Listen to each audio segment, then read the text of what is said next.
Sou Edgar Marcondes, da Empreender em Portugal. Nós vamos fazer uma live hoje sobre como abrir a sua empresa em Portugal.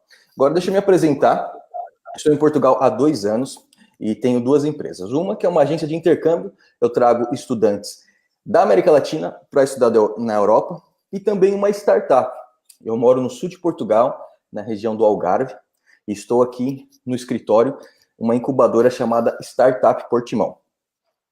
Hoje nós teremos como convidado a contabilista Ana Seabra. Ela foi, assim como a gente diz aqui na empresa, um anjo que caiu do céu, porque a gente estava com muita dificuldade em relação a como a questão burocrática de impostos, como lidar com a questão de fornecedores, pagar fornecedores, e ela nos ajudou demais. Ela já tem vários clientes brasileiros, e por isso ela está acostumada com essa questão de essa diferença contábil que nós estamos acostumados no Brasil com aqui em Portugal. Então, vou chamar agora a nossa convidada, a Ana, e vamos conversar um pouquinho sobre como abrir a empresa em Portugal. Olá, Ana, tudo bem? Olá, tudo bem, Edgar? Tudo bem. E lembrando, pessoal, para você ver a disponibilidade da Ana, primeiro eu quero agradecer por aceitar o meu convite. Aqui em Portugal já são 23 horas, 11 horas da noite, porque já começamos o horário de verão aqui, então estamos 4 horas à frente do Brasil. Então, eu queria agradecer primeiramente a Ana por aceitar fazer essa live, 11 horas da noite, e já fazer com que ela se apresente um pouco, conte um pouco aí da sua empresa. Olá, boa noite. Meu nome é Ana Seabra. Muito bem. Ana, eu vou perguntar para você como que um brasileiro pode abrir uma empresa através de procuração. Qual que é o processo que ele pode abrir desde o Brasil? Então, você explicar quais são os documentos, quais são as taxas e começar todo o processo. Pronto. Um brasileiro, para abrir uma empresa em Portugal, pode fazer por procuração, se não tiver disponibilidade para se deslocar pessoalmente cá, e faz uma procuração. Essa procuração contém alguns dados que me permite criar a empresa e dar início da atividade e tratar da primeira fase. Essa procuração eu forneço, tenho a minuta e ela é fornecida com todos os elementos. Depois de ela ser fornecida, as pessoas têm que fazer o reconhecimento com estampilha de AIA, que é um reconhecimento especial, e sem ele não tem validade aqui em Portugal, porque ela está as assinaturas a serem reconhecidas fora do território português. E com essa procuração eu faço a empresa, escolho o nome, dou o início da atividade, quer nas finanças, quer na segurança social. A segurança social, não sei, devem ter qualquer coisa parecido com isso aí, porque é essencialmente a estrutura que trata de requerer médico, assistência médica, hospital e, mais importante, o que vocês chamam, na vossa linguagem, a aposentadoria, que em Portugal é a reforma. Entendi. Pronto. Depois de ter essa procuração com os elementos que eu na altura peço, nomeadamente que serão nome completo, estado civil, o nome dos cônjuges, basicamente será isso, eu faço a empresa. Que depois, juntamente com isso, faço um plano de negócios, dá-se início da atividade e devolve-se ao Brasil, que junto com outros documentos dão entrada no consulado para obter o visto D2. Depois de obter o visto D2, está pronta a vir para Portugal. Muito bem. E lembrando que a Ana, ela também faz assessoria na parte de visto D2, onde ela faz a constituição da empresa, também um plano de negócio, e você pode dar entrada aí no consulado no Brasil. Então, mas os documentos necessários são basicamente o passaporte e a procuração, certo? E a procuração. Depois, com isso, eu tiro aqui o NIF, que é o número de contribuinte, e faço a empresa. E da parte com o plano de negócios, com um currículo que me enviam para que tudo fique muito bem feito. Muito bem. E quais são as taxas envolvidas, mais ou menos, para fazer a constituição de uma empresa em Portugal, através de procuração? As datas, o que demora mais é vir a chegar à procuração em Portugal, porque parece-me que os correios no Brasil são muito, muito demorados. Depois de ter a procuração na minha posse, demora sensivelmente 8 a 15 dias, não mais. Ótimo. E quais são as taxas envolvidas? As Taxas, os valores pagos. As taxas em Portugal para criar a empresa são 360 euros. É a única taxa que aqui em Portugal paga para criar a empresa, ao Estado português. Muito bem. No meu caso, eu vim da Irlanda para Portugal. Então, eu fiz a constituição da empresa em Portugal, pessoalmente. Então, agora, Ana, comenta como é feito esse processo. Se um possível empreendedor vem do Brasil, até mesmo com visto de turismo, e faz a abertura da empresa. Funciona da mesma forma, única e simplesmente elimina-se aqui o tempo da procuração. Portanto, o tempo da procuração não necessito dela, porque a pessoa que tem cá está cá presencial e mais, consegue poupar ainda algum tempo, porque um dos documentos que eu tenho que enviar é a constituição da empresa, que é um documento que é o registro dela, e só com ela consegue abrir conta no Brasil. Se estiver cá numa manhã, vamos lá, num dia, consegue fazer tudo. Muito bem. Foi o meu caso, eu abri num escritório que chama Empresa na Hora, e realmente nós fomos lá e abrimos a empresa na hora. E muito bem. Então, o processo de abertura de empresa em Portugal ele é bem simples. Você pode fazer através de procuração estando no Brasil e também pessoalmente vindo até Portugal. E agora vamos falar um pouquinho sobre a questão dos impostos, porque uma grande dúvida que eu tive quando eu cheguei, porque no Brasil nós temos vários tipos de tributação conforme a escolha do empresário. Pode ser o Simples Nacional, lucro presumido, lucro real. Já em Portugal, é muito parecido com o lucro real, onde o quê? Você pega todas as suas despesas e suas receitas e, assim, faz o balanço e paga o imposto ao final do ano fiscal. Então, explica um pouquinho para a gente, Ana, como que funciona esse processo de recolha de faturas que pagas, faturas enviadas para clientes e tudo. Pronto, nós também temos dois regimes em Portugal. Um deles que é o chamado regime simplificado, que eu sinceramente não aconselho e do qual em Portugal também não está a ter uma grande adesão por parte das pessoas, porque independentemente do que se fatura e do lucro que se tem ou não, tem sempre que se pagar uma taxa, portanto, o que não é aconselhável neste momento. E depois temos o regime do geral, que é o que nós chamamos de regime geral, que é a diferença entre o que nós faturamos aos nossos clientes e as despesas que nós conseguimos arranjar. Esse é o lucro do final do ano. É apurado durante até maio, será até março, sensivelmente, que os valores saem, e ele é pago até ao dia 31 de maio. Tem uma taxa de 17% para os primeiros 15 mil euros de lucro e o remanescente à taxa de 21%. Portanto, imaginemos que uma empresa tem 20 mil euros de lucro. Sobre os primeiros 15 paga 17, os outros 5 paga 21. Este é o imposto que se paga pelos lucros, digamos assim, em Portugal.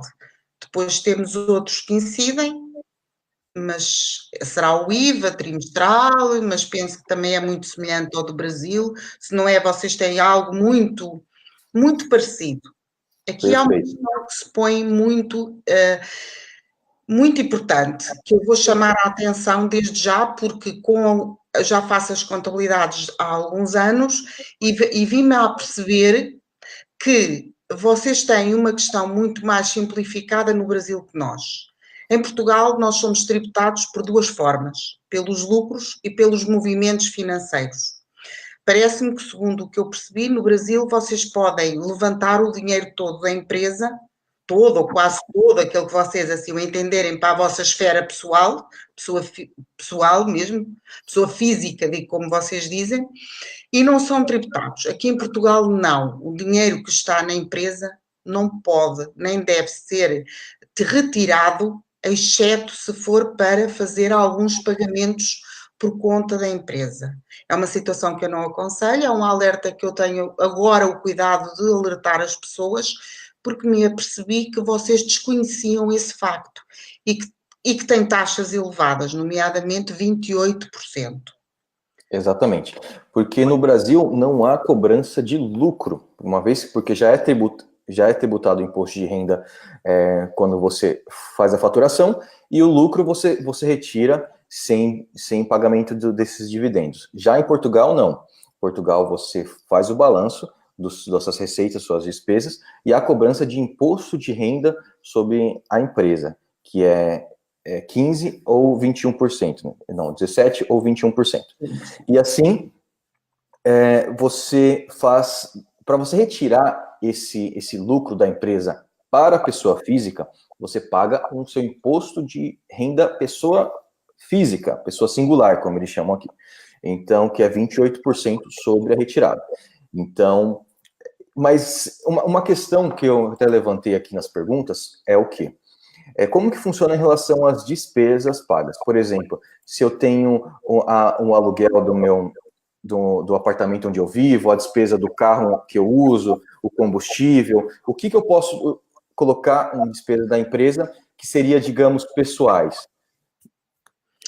Podemos pôr o aluguer da casa, no caso da sede da empresa estar na casa, portanto, terá uma parcela que se pode considerar, tal como o uso da internet, o pagamento do carro, todos estes, até só chama a atenção de uma coisa, o aluguer da casa, o carro tem que estar, as despesas todas tituladas com o NIF da empresa. Ou seja, não pode ter o vosso nome particular e estarem a colocar na empresa. Aí não. Portanto, o aluguer tem que estar no nome da empresa, a compra do carro tem que estar no nome da empresa e da esfera podem ter internet em casa, desde que esteja em nome da empresa, não causa nenhum problema. Não pode estar com a vossa esfera pessoal. Ótimo. E quando a gente fala NIF, NIF é como se fosse NIF da empresa, é o CNPJ, e o NIF também da pessoa singular, que é da pessoa física, é como se fosse o CPF. Então aqui é o mesmo, NIF, que é número de identificação fiscal, pode ser da empresa ou pode ser da pessoa física. Então, muito bem. Então, e agora vamos falar um pouquinho sobre a questão do IVA, Ana, porque quando a gente faz a faturação, que é o que vende algo, tanto um serviço quanto um produto, tem um IVA incidido. Então, o IVA ele pode variar de 6% até 23%, conforme a sua área de atuação. E como que funciona o balanço? Porque o importante em Portugal é o quê? Não há imposto sobre imposto. Se você pagou um imposto para compra, por exemplo, de matérias-primas para produzir algo, quando você vende com IVA, eles fazem um balanço de quanto você pagou de imposto e quanto você cobrou dos seus clientes, e assim fazem a compensação. Então, como que funciona em relação a isso, Ana, por favor? Pronto, funciona assim desta forma. Imaginemos que a pessoa compra, sei lá, vamos imaginar uma atividade que tenha compras, um café, por exemplo, o restaurante. Já não tem IVA à taxa máxima. Pode ter IVA à taxa máxima, normalmente anda na taxa dos 13%. Pronto, e faz serviço de refeições, vai fazendo as suas vendas e chega ao final do mês ou do trimestre e tem IVA a 13%. Imaginemos, para simplificar, que tem vendas de 1.000 euros, cobra 113 euros de IVA, correto? Tem 113 euros que tem que entregar ao Estado. Contudo, tem compras no mesmo valor e tem compras de 1.000 euros, também com IVA no mesmo montante. Como pagou aos seus fornecedores esse valor e cobrou aos seus clientes o mesmo, não vai entregar. Se, por exemplo, tiver 500 euros de compras com 1.000 mais essa taxa, vai pagar a diferença entre o que recebeu e aquilo que lhe pagou nas vendas. Portanto, será metade, digamos assim. Isto simplificando de uma forma para conseguirem perceber como funciona o IVA. Perfeito. É assim, é sempre o balanço. entre o IVA que vem nas nossas faturas quando nós compramos e o valor que nós faturamos aos nossos clientes. Muito bem. E, por exemplo, no nosso caso, que como nós vendemos para empresas no Brasil, empresas fora da União Europeia, nós não cobramos IVA. Então, todos os IVAs que nós pagamos aqui quando consumimos, isso fica como crédito e as finanças elas devolvem esse imposto que a gente pagou? Como funciona? Pode devolver. Pode devolver, mas aí nós temos que o pedir. Até lá ele vai ficando, vai somando e vai aumentando. O que é que acontece? Ao fim de um ano, se tiver um valor superior ao salário mínimo nacional, que é uma taxa que nós temos aqui de referência, que neste momento são 600 euros, nós podemos pedir o reembolso desse valor. Entendido. Não pode ser imediato, tem que estar um ano em situação de crédito. Ah, ótimo, perfeito. Muito bem. Então, qualquer dúvida, pessoal, vocês comentam aí que depois a gente comenta as dúvidas que vocês tiverem. Então, lembrando, só recapitulando, tem o IVA, que é quando você vende, que isso aí, a porcentagem varia conforme o serviço que você presta. Tem um imposto de renda sobre pessoa coletiva, que chama IRC, que é o imposto que você paga sobre o lucro da empresa. E também tem o IRS, que é para o seu imposto de renda pessoa física. E uma dúvida muito importante também é na questão da contratação. Quais são os custos que eu tenho para contratar alguém? Se eu pago o salário mínimo nacional, que é 600 euros, o que incide em cima desses 600 euros? Em cima desses 600 euros, incide a segurança social, o tal que nós falámos, a tal inscrição que eu também faço na altura, tem uma taxa global de 34,75%, sendo que o trabalhador desconta 11% e o patrão, da parte dele, tem um encargo de 23,75%. Portanto, na verdade, um trabalhador a ganhar 600 euros, ao patrão fica em 600 euros mais 23,75%. E 1% para os fundos de compensação. Acho que também tem algo muito semelhante no Brasil, que é um valor que é capitalizado. Este valor não é uma taxa, é um valor que é capitalizado. Um dia que o trabalhador vai embora, por alguma razão, que mude e que deixe a empresa, o valor nós pedimos o reembolso ao Estado e ele é devolvido. Até lá tem que ser pago. 1%. 1%. E também tem a taxa de salário natal, como se fosse o nosso 13º no Brasil, e as férias. Certo. Nós aqui em Portugal recebemos 14 meses, os 12 do ano normal, mais o subsídio de férias e mais o subsídio de Natal. Portanto, ao todo, para contarmos quanto é que um trabalhador fica durante um ano, temos que contar que são 600 euros, vezes 14 meses, e vezes 23,75 e mais 1%. Muito bem. E em relação à contratação, se por acaso a gente tem dois tipos de contrato que nós podemos contratar. Podemos contratar sem termo e a termo, que é o quê? Temporário, um contrato temporário ou contrato sem data prevista de terminar, certo? Certo. E como que eu faço para terminar o contrato? Tem alguma taxa? Tem que pagar alguma multa rescisória, contratual? Depende. Se for um contrato a prazo, não tem que pagar nenhuma taxa, digamos assim. Tem que pagar uma indemnização ao trabalhador equivalente a um número de dias por cada mês de trabalho. Eu penso que nesta altura anda num 1,5, mais ou menos à volta disso, porque eles estão a rever a contratação coletiva outra vez. Se estiver, e pode dispensá-lo com um aviso prévio, dependendo do tempo da contratação, se tem mais de 6 meses ou menos, de 15 dias ou 30 dias, não tem mais nenhum encargo. Temos o que nós chamamos o período experimental, que depende da fase de se é um profissional altamente qualificado ou não, portanto, se for uma pessoa para um cargo superior de direção, pode ir até 6 meses de período experimental, normal são 30 dias. Durante este tempo pode-se despedir a pessoa sem qualquer justificação e sem pagar esta diferença, este ónus.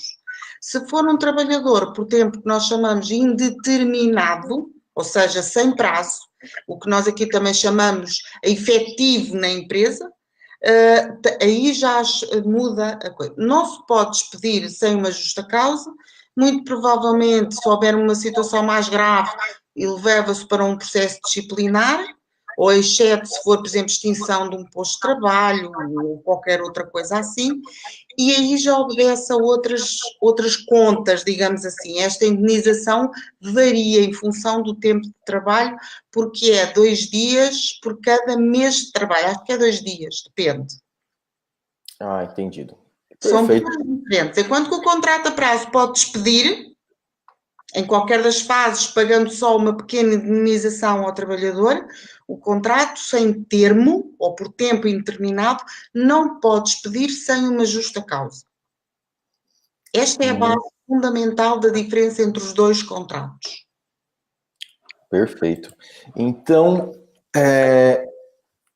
muito obrigado por esse esclarecimento. E nesse último sábado, a Ana fez um workshop com os clientes brasileiros dela em Leiria. A gente não pôde ir porque a gente está a uns 300 quilômetros de Leiria.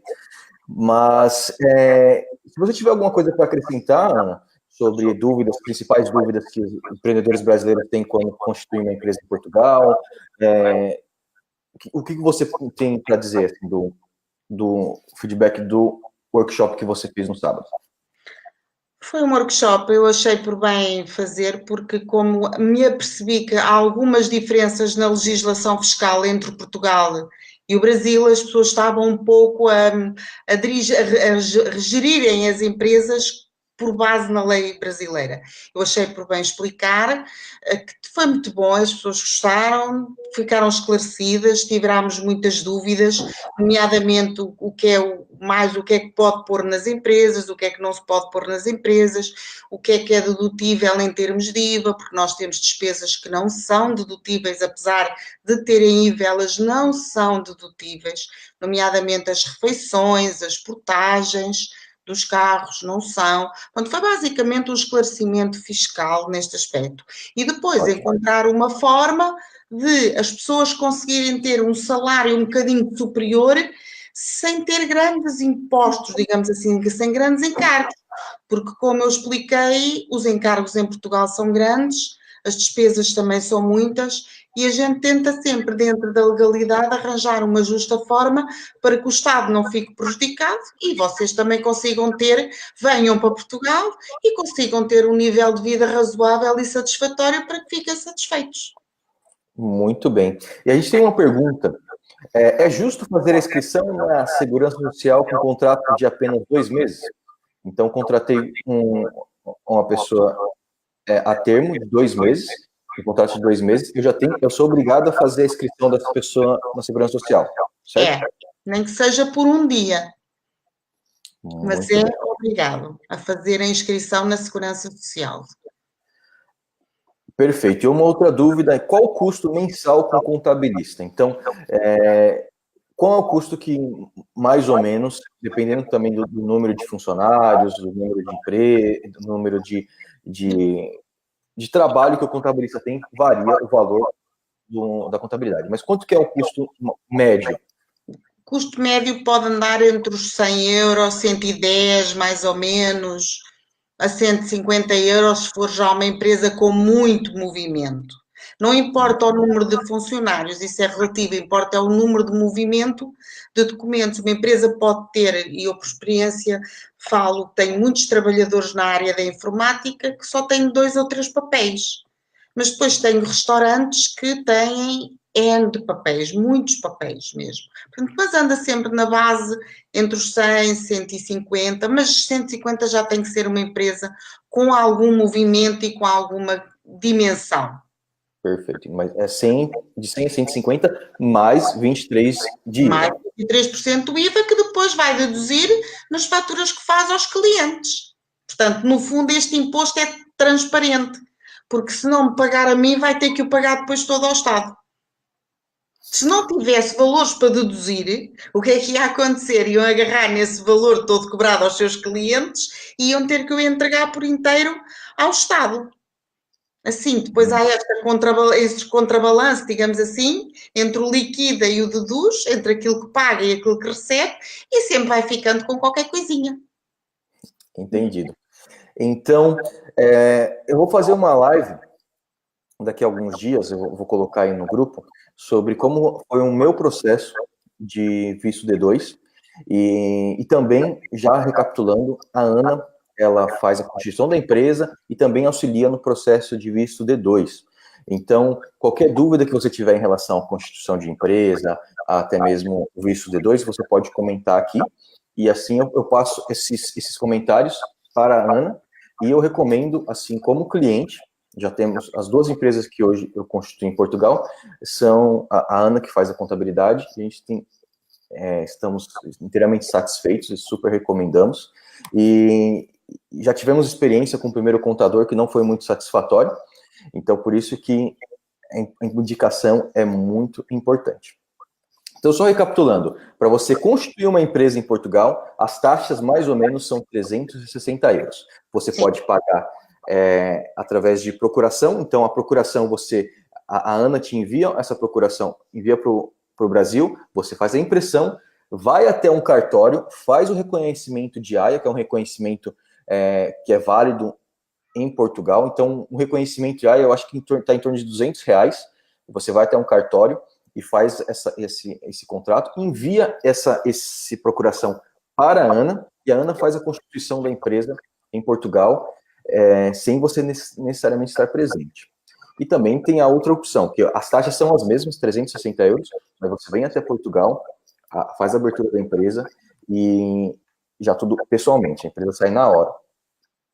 Então, o custo mensal para você ter uma empresa é o quê? 100 a 150 euros de contabilista, mais o seu custo, porque uma outra dúvida, o diretor, o dono da empresa, é obrigado já no primeiro mês já tirar pagar a segurança social e retirar já o salário da empresa? Não, essa é a minha facilidade. Agora vamos aqui falar um bocadinho. Eu sou contabilista certificada, mas também faço a parte da constituição das empresas. E o que é que isso acaba por ser uma mais-valia? E é nisto que tem-se debatido um bocadinho esta questão, porque eu junto a parte jurídica com a parte fiscal e a parte contabilística.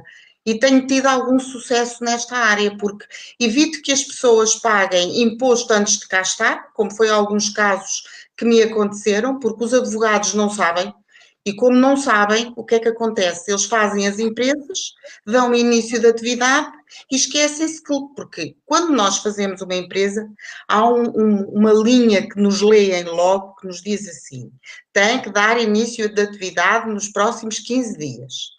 Os advogados, como não percebem da legislação fiscal, vão ocorrer a uma repartição de finanças, dão início de atividade. Como normalmente um visto D2 por parte do consulado pode demorar mais ou menos 4 meses, o que é que acontece? As pessoas estão a pagar com a segurança social durante esses 4 meses sem estarem cá. E essa segurança social é à volta, neste momento, de 206 euros e meio e 50 cêntimos. Portanto, é muito dinheiro perdido. O que é que acontece? Como eu faço as duas partes, eu sei quando é que devo dar início de atividade e consigo gerir a situação por forma a que a pessoa está no Brasil descansada e só volta daqui por 1 ano, ou 6 meses, ou 7 meses, ou 8 meses, e quando volta tem a sua ficha limpa, não tem despesas e está tudo bem. Muito bem. Porque no consulado, precisa levar o início da atividade? Precisa. Perfeito.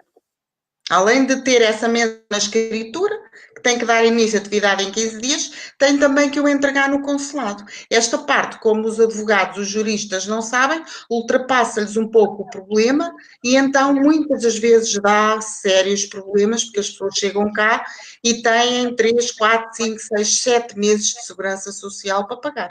E o contabilista. Sim. Então tá ótimo. Então, nesse período de constituição da empresa até a abertura, a retirada do visto, processo consular no Brasil, você faz a cobrança mensal da contabilidade? Não levo dinheiro nenhum porque eu tenho a empresa adormecida, digamos assim. Eu ponho em stand-by, eu consigo fazer por forma a que ela fique paradinha e sossegadinha e não tem nenhum custo. A pessoa só vai ter um custo quando chega a Portugal e efetivamente começa a trabalhar.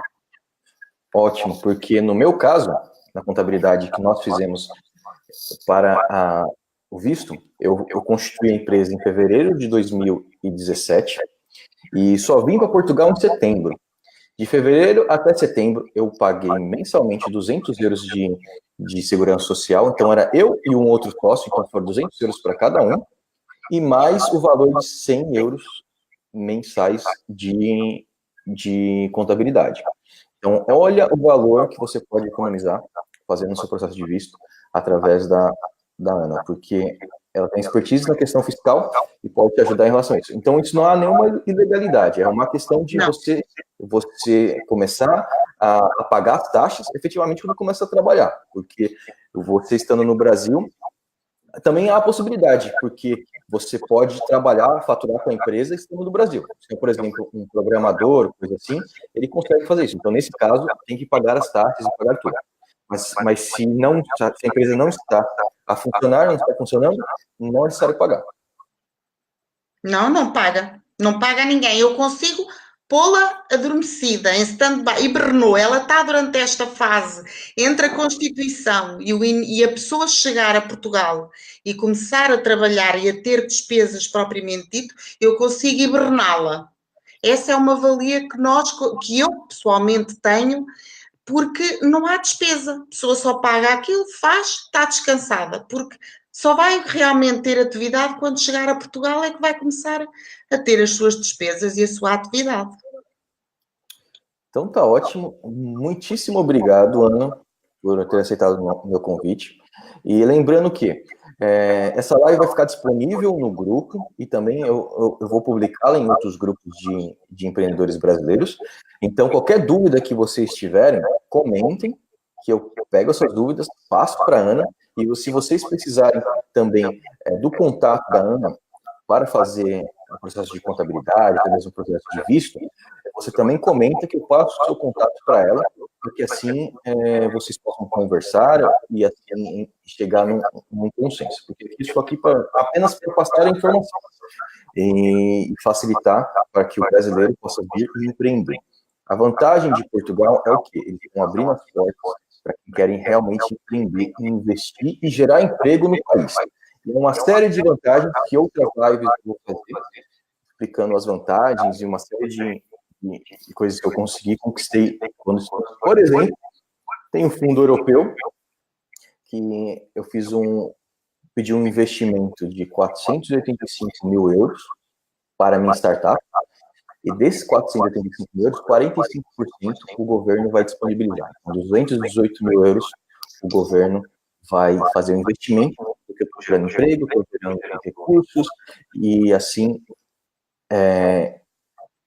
o governo investe realmente em pequenas e médias empresas. Então, mais uma vez, muito obrigado, Ana. E qualquer dúvida que os empreendedores tiverem, eu repasso o contato a você. E uma boa noite. Agora que já são 11h36. Tenha uma boa noite e nos vemos aí quando eu tiver algumas contas e faturas para te enviar. Tá bem, fica à espera, sim, Edgardo. Obrigada a tudo, obrigada a todos também e boa noite e obrigada pela poder participar. Tá? Tchau, boa noite. Tchau. Tchau. Então, é isso, pessoal. Muito obrigado por ter assistido essa live. Agora, a gente vai fazer o quê? Eu estou pegando essas várias informações e repassando no grupo e também na minha página para realmente ajudar alguns empreendedores. E eu estou querendo formar um grupo de empreendedores, 12 pessoas, para que a gente possa realmente fazer um grupo que eu possa ajudar, porque eu já tenho uma expertise em relação a oportunidades, em relação a incentivos e uma série de benefícios que você pode ter para empreender aqui. Então, eu quero formatar esse grupo e assim eu faço entrevista com algumas pessoas e que eu possa ajudá-los a fazer, não só empreender em Portugal, mas empreender e ter sucesso. Porque o fato de você empreender em Portugal, você pode fazer um serviço e um produto aqui e exportar para o mercado europeu. São mais de 200 milhões de pessoas e são 200 milhões de pessoas com poder aquisitivo. Então, vale muito a pena você investir em Portugal, até mesmo no ramo de prestação de serviço, tecnologia, turismo. Também temos aqui uma série de áreas que estão super vantajosas para você investir. Então, como a gente diz que Portugal é a nova Miami da classe média brasileira, então esse é o tempo perfeito de você ver. Então, muito obrigado e a gente se vê na próxima live. Uma boa noite e vamos empreender!